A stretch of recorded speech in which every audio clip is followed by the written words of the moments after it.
Welcome to another edition of Business Redefined. We are glad to be taking it live after quite a while, and we shall be delving into a conversation focusing on the state of the economy. And we shall be joined by Mr. Kwame Owino, who is the Chief Executive Officer of the IEA, that is the Institute of Economic Affairs. The President delivered his State of the Nation address this afternoon.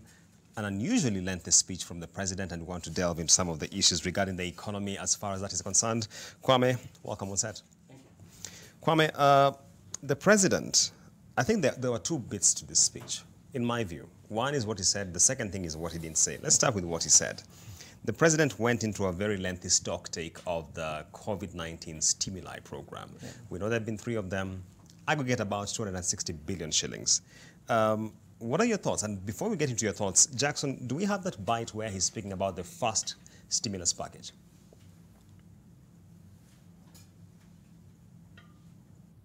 Because of our fiscal stimuli, today I can report that the impact of COVID on our economy was 14 times lesser than that on the global economy. As part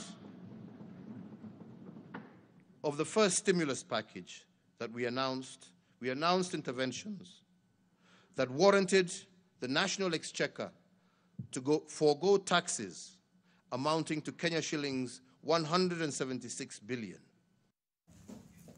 So Kwame, the President tells us that the interventions taken by the government made the COVID spillover effects on the economy 14 times less than they otherwise would have been. What are your thoughts on this?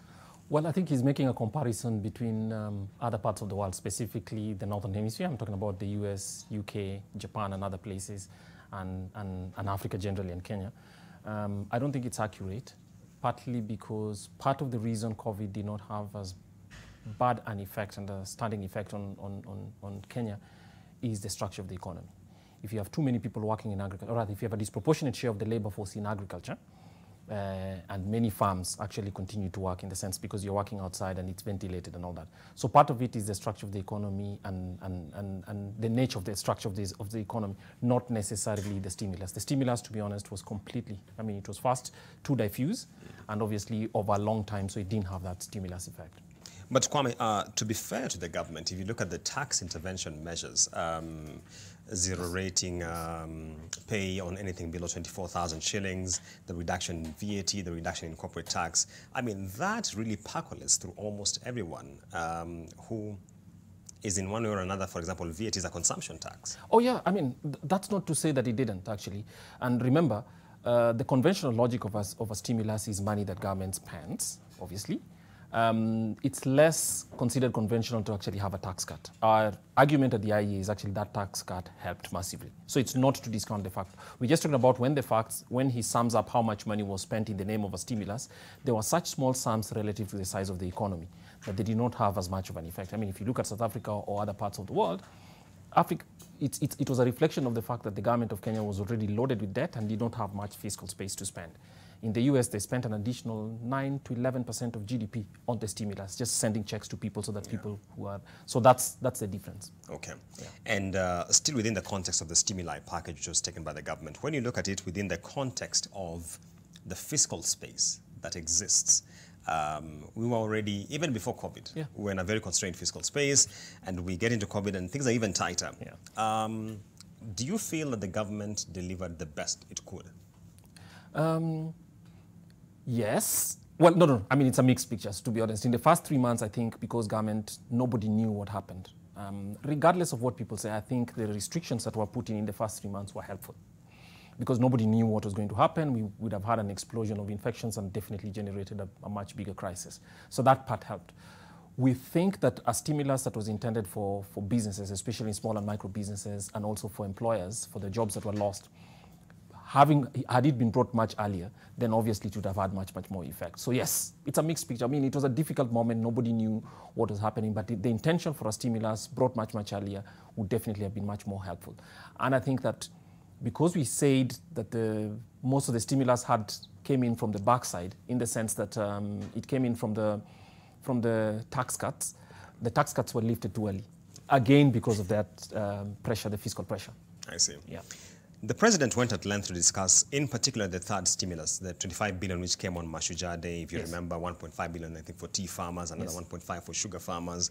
And I was seated there listening to the president and wondering, should we be anticipating a supplementary budget to at least activate this stimulus package? Or how does it work? Because the context in which it was spoken about is as though it's already filtering through the real economy.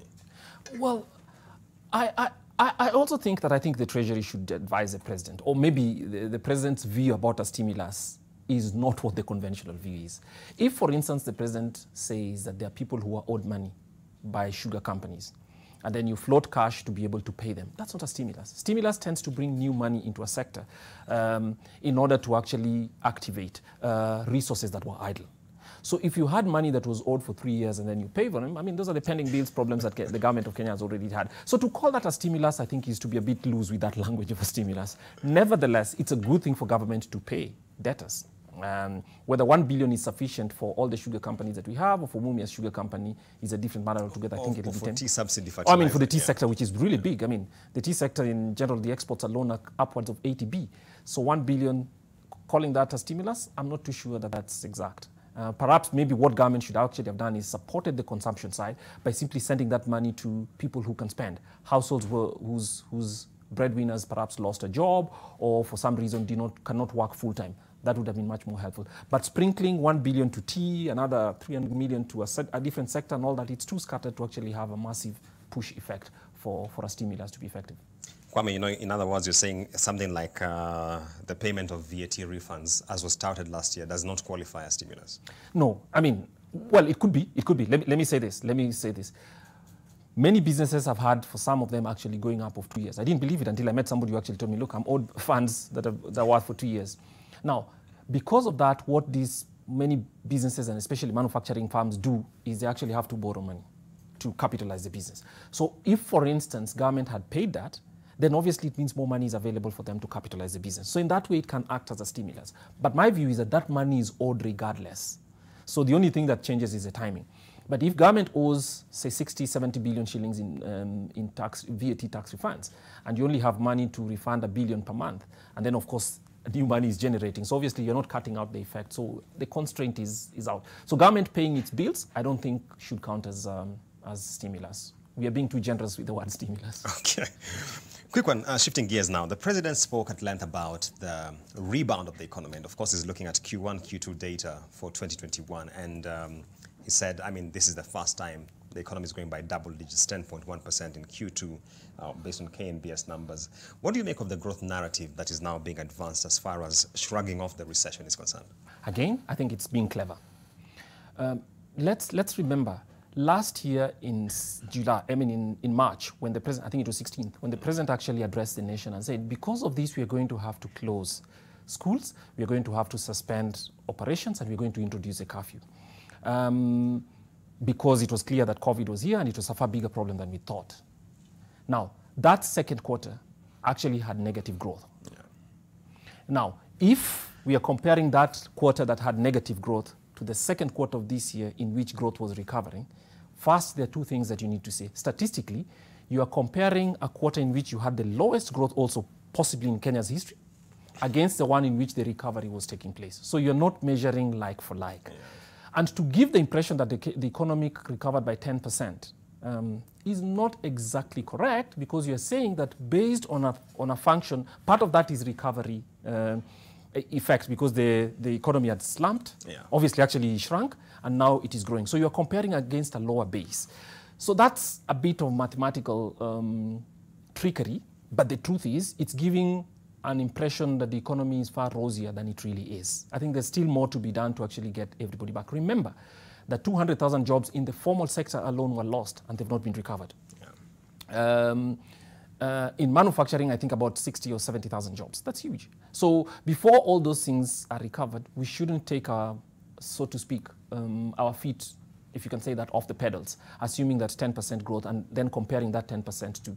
I think Kenya has also not seen one sector in which such a big shrinkage took place. If you remember last year, because of that big shock of COVID and all the restrictions that were brought in. It was a really, really sudden shock, and many businesses actually suffered. So we are comparing the worst possible quarter in Kenya's history with the one in which it is recovering, and saying that that is a general statement about the whole level of the economy. It's not true, and it's not right for the president's speech writers to give that impression. I think it should be corrected.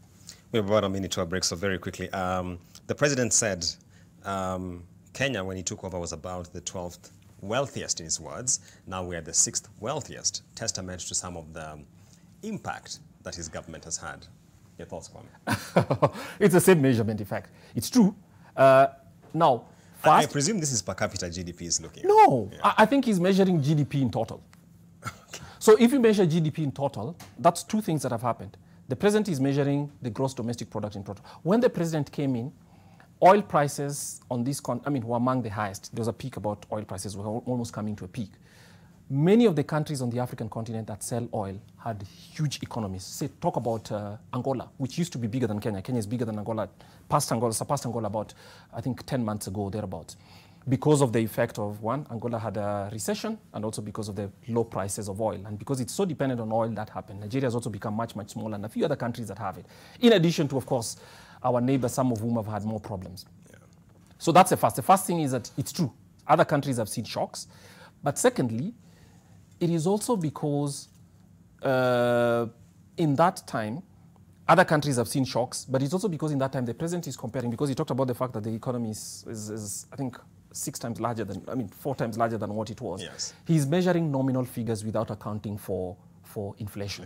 So if you take out inflation, the Kenyan economy, in my estimation, I did it off my head about here, my colleagues would correct me, is just about 47–48%, but it's less than half as big as it was when President Kibaki left, which is 11 years away. So really, we should be very circumspect in the way we cite numbers.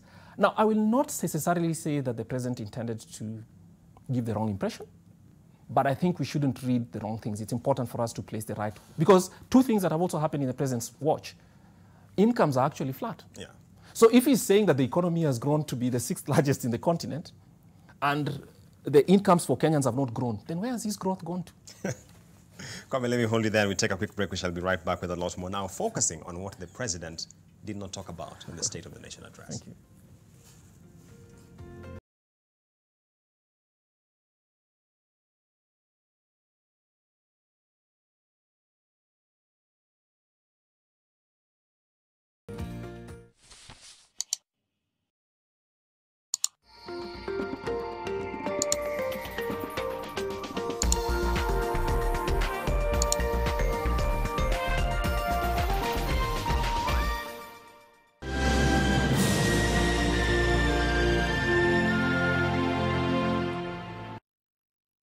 Upgrade today and save 50%.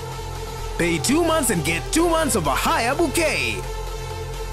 StarTimes, your best choice for family entertainment this Christmas. Wow, thank you for your time. How juicy. Juicy. Niko fiti maze niko fiti majamana mabenti wako fiti juicy fruit. A lion! Ah yes, the king of the jungle. Time for a Red Bull. Red Bull? Still, you'll never be faster than a lion! I don't have to be quicker than the lion, just faster than you. Red Bull gives you wings.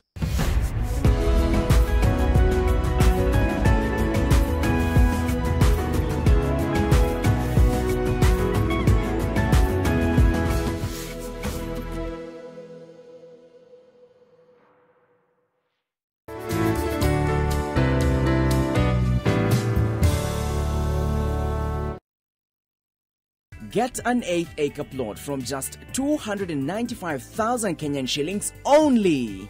Join us on our open day on the 4th of December 2021. For more details, SMS LAND to 21595.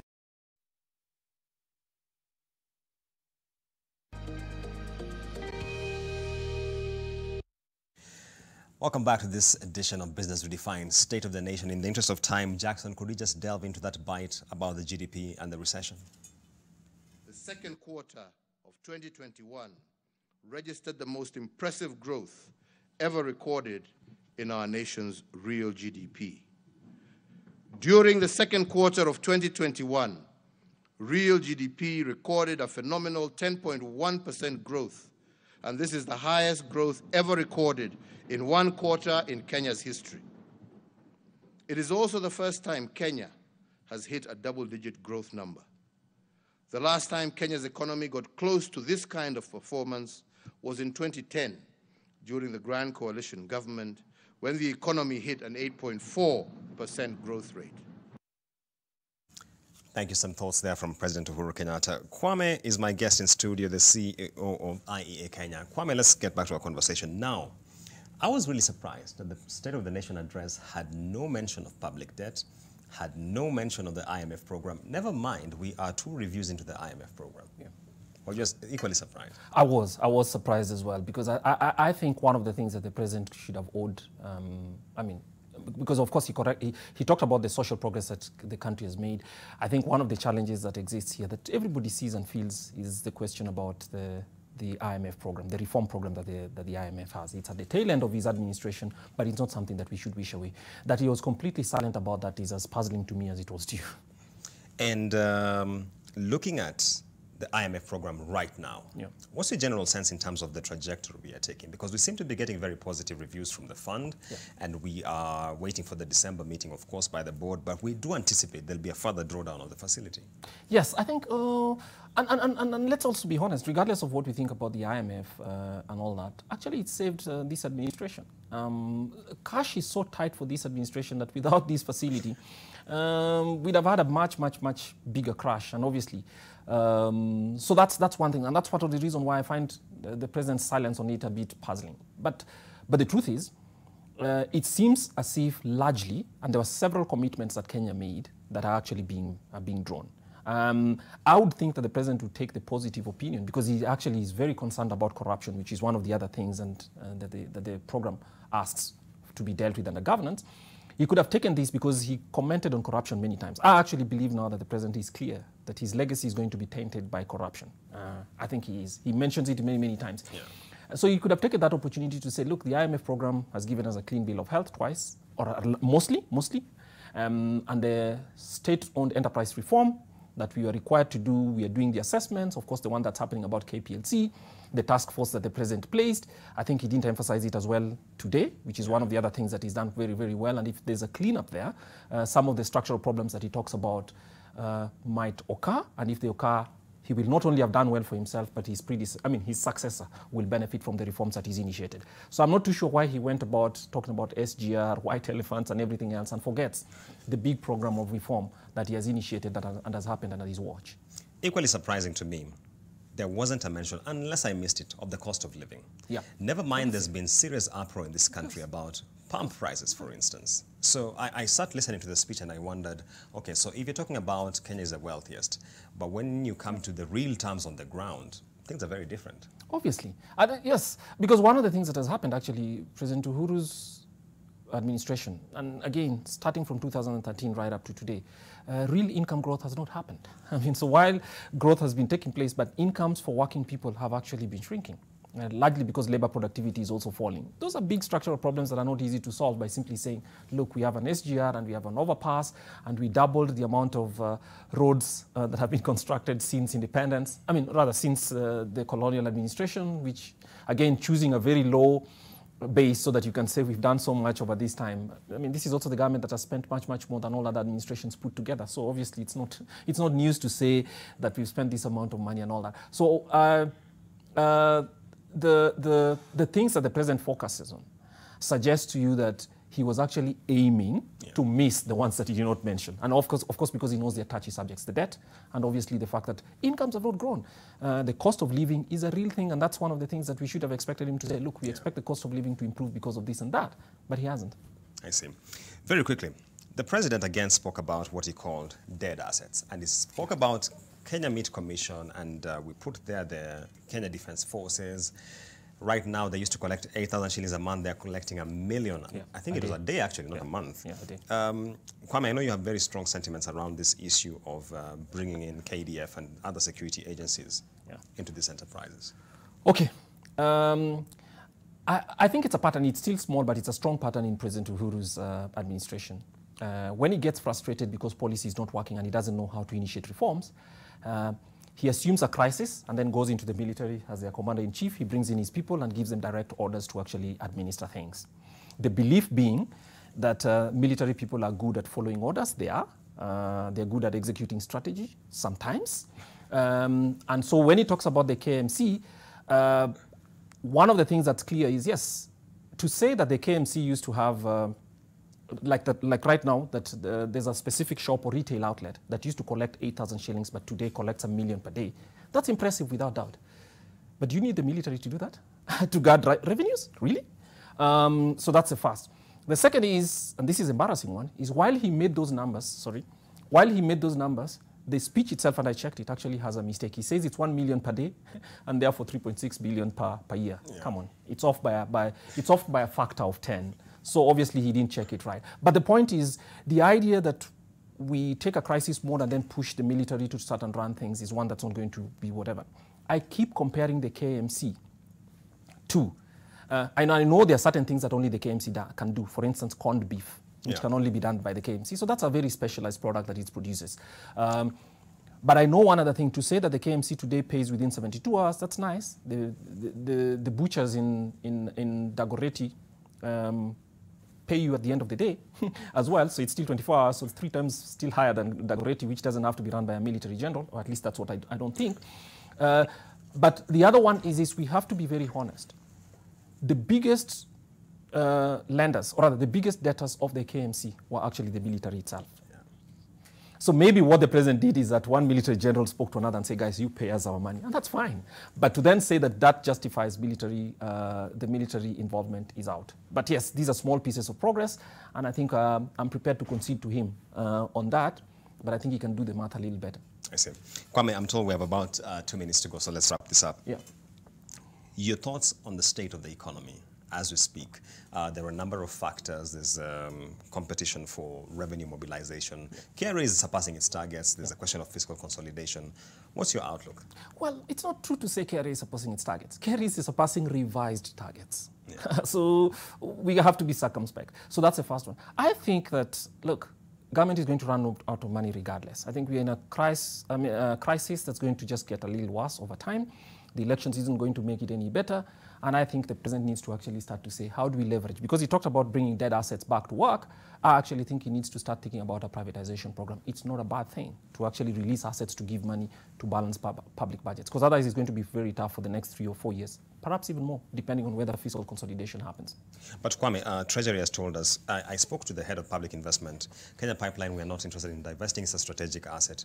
Kenya Power, same story. So when you talk about the state-owned enterprises and privatization, yes, what scope really exists? Because GOK, on the other hand, doesn't look like... Well, maybe so. But, I mean, when we think about privatization, everybody seems to think about, okay, whether Kenya Pipeline cannot be, well, I mean, we saw the mess about water not being available to flush out 2 billion worth of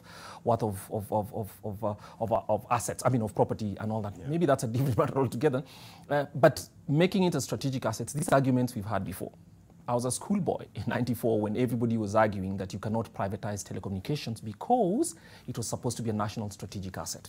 And secondly, was related to Kenyan security, right? Now, people come to study M-Pesa and all these other things that came from those things. Yeah. So, I mean, that's a tired argument. You expect somebody who sits at the KPC, who has procurement contracts with the farm, whose relatives are employed there to make that point. But that is not solid economics. And I think the people who can push this is Parliament. If they do, that's fine. So that's not really bad. Government needs money. And there are also other assets that government has. Government has the postal service. Many other places have postal services relying on real estate throughout the country, fantastic courier services capability. All they need is a private sector firm. So even if it's just divestiture, some 25 to 20% to bring in somebody else, it can happen. At the ports in Mombasa as well. You saw a couple of weeks back the Auditor General's report, and some of those things just suggest that there's just some laziness. I mean, a monopoly operating the way it is. And finally, the president spoke about Lamu Port and the big ambitions that Kenya has for it.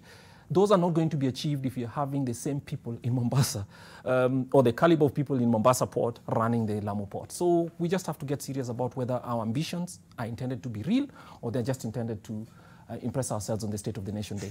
Thanks. Thank you so much, Kwame. You know, that takes us, unfortunately, to the close of our conversation on Business Redefined. This will be availed on YouTube shortly, so you can catch it there, and we continue with this conversation. Stay tuned to NTV.